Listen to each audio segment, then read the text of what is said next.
ایک مقام پر بڑی دلچسپ علامہ اقبال نے کہی ہے، حیرت ہے کہ تعلیم و ترقی میں ہے پیچھے، جس قوم کا آغاز ہی اقرا سے ہوا تھا۔ یعنی لفظ اقرا سے جس قوم کی تشکیل ہوئی تھی، جس قوم کو ترکیب دیا گیا تھا، جس قوم میں اجتماعیت کو وجود دیا گیا تھا، اور جس قوم کو اقوام عالم میں ایک خاص ممتاز مقام دیا گیا تھا، وہ روح ہی اقرا تھی، پڑھیے۔ اور میں نے اس کے ساتھ اگلے لفظ ملا دیا، اقرا بسم ربک الذی خلق، پڑھیے، مگر ایسا پڑھیے کہ اس میں آپ کو شعور مل جائے کہ آپ کا خالق کون ہے۔ تو خالق کے خالق ہونے کا شعور ملے، اپنے مخلوق ہونے کا شعور ملے، اور خالق و مخلوق کے درمیان جو رشتہ و تعلق ہے اس کا شعور ملے، اور اس رشتے کے جو آداب و شرائط ہیں اس کا شعور ملے۔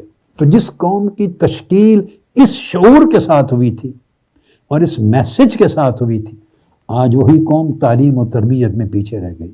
تو دو لفظ میں استعمال کر رہا ہوں نا، تعلیم، اس تعلیم کا نیوکلیس علم ہے، اور علامہ اقبال کی زبان میں تربیت، اس کا نیوکلیس فقر ہے۔ فقر جس سے انسان اغراض نفسانیہ سے بے نیاز ہوتا ہے، جس سے انسان کو اخلاص ملتا ہے اور اللہ کے ساتھ تعلق میں للہیت اور خالصیت آتی ہے، اور وہ سارے موانع اور رکاوٹیں جو اسے اصل مقصود تک پہنچانے میں رکاوٹ بنتے ہیں، انسان اس سے چھٹکارا پاتا ہے۔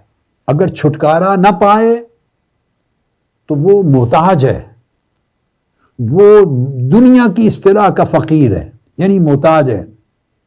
اور اگر چھٹکارا پا جائے تو وہ الوہی یعنی عالم بالا کی اصطلاح کا فقیر ہے، اور دنیا کی اعتبار سے غنی ہے، یعنی دنیا سے غنی ہو گیا اور فقط فقیر اللہ رہ گیا۔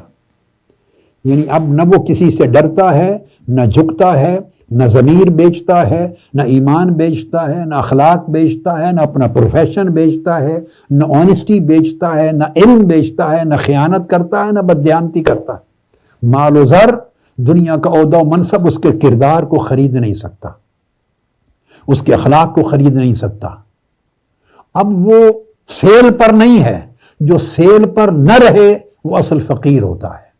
وہ علامہ کہتے ہیں علم کا مقصود ہے پاکیے عقل و خرد، کہ آپ کی عقل پاک ہو جائے، خرد پاک ہو جائے، آپ کی ریزننگ پاک ہو جائے، انڈرسٹینڈنگ پاک ہو جائے، آپ کا فہم اور آپ کا شعور پاک ہو جائے۔ تو علم کا مقصود ہے پاکیے عقل و خرد، اور فقر کا مقصود کیا ہے کہ دل پاک ہو جائے اور نگاہ پاک ہو جائے۔